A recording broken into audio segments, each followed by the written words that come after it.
Hello everyone, glad to have you here. Onward and upward today with 1 Kings chapter 11.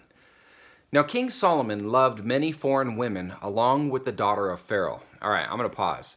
There's quite a few chapters in the Bible that really just make me sad. This is one of them. Sorry for the spoiler. Alright, here we go. Moabite, Ammonite, Edomite, Sidonian, and Hittite women. From the nations concerning which the Lord had said to the sons of Israel, you shall not associate with them, nor shall they associate with you, for they will surely turn your heart away after their gods. Solomon held fast to these in love. He had 700 wives, princesses, and 300 concubines, and his wives turned his heart away. And there it is. I mean, the guy had so much good going for him, and Israel was doing so well. All right, verse 4. For when Solomon was old, his wives turned his heart away after other gods, and his heart was not wholly devoted to the Lord his God, as the heart of David his father had been. For Solomon went after Ashtaroth, the goddess of the Sidonians, and after Milcom, the detestable idol of the Ammonites. Solomon did what was evil in the sight of the Lord, and did not follow the Lord fully, as David his father had done. Then Solomon built a high place for Chemosh, the detestable idol of Moab, on the mountain which is east of Jerusalem, and for Molech, the detestable idol of the sons of Ammon.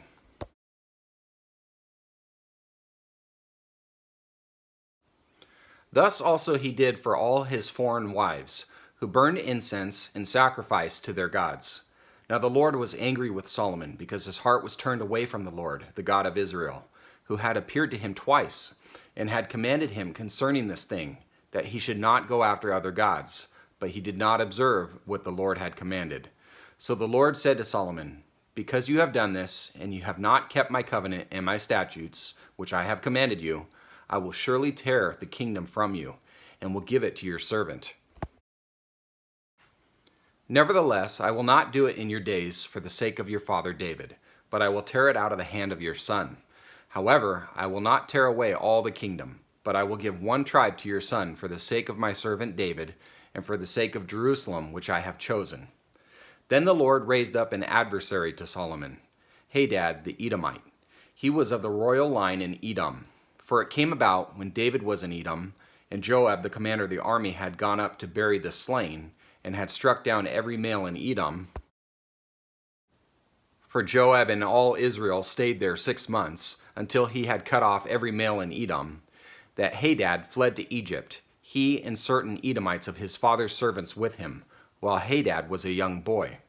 They arose from Midian and came to Paran, and they took men with them from Paran and came to Egypt, to Pharaoh, king of Egypt, who gave him a house and assigned him food and gave him land. Now Hadad found great favor before Pharaoh, so that he gave him in marriage the sister of his own wife, the sister of Tahpenes the queen. The sister of Tahpenes bore his son Genubath, whom Tahpenes weaned in Pharaoh's house. And Genubath was in Pharaoh's house among the sons of Pharaoh. But when Hadad heard in Egypt that David slept with his fathers, meaning he was dead, and that Joab the commander of the army was dead, Hadad said to Pharaoh, send me away, that I may go to my own country.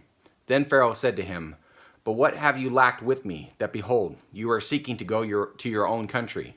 And he answered, nothing. Nevertheless, you must surely let me go. God also raised up another adversary to him, Rezon, the son of Eliada, who had fled from his lord Hadadezer, king of Zobah. He gathered men to himself and became leader of a marauding band, after David slew them of Zobah. And they went to Damascus and stayed there, and reigned in Damascus. So he was an adversary to Israel all the days of Solomon, along with the evil that Hadad did. And he abhorred Israel, and reigned over Aram. Then Jeroboam, the son of Nebat, an Ephraimite of Zeradah, Solomon's servant, whose mother's name was Zeruiah, a widow, also rebelled against the king. Now this was the reason why he rebelled against the king. Solomon built the Millo, which was the city's fortification boundaries, and closed up the breach of the city of his father David. Now the man Jeroboam was a valiant warrior, and when Solomon saw that the young man was industrious, He appointed him over all the forced labor of the house of Joseph.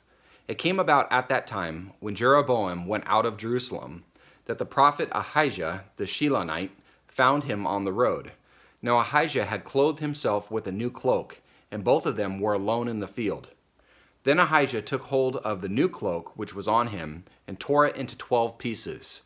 He said to Jeroboam, "Take for yourself 10 pieces, for thus says the Lord, the God of Israel, Behold, I will tear the kingdom out of the hand of Solomon, and give you 10 tribes.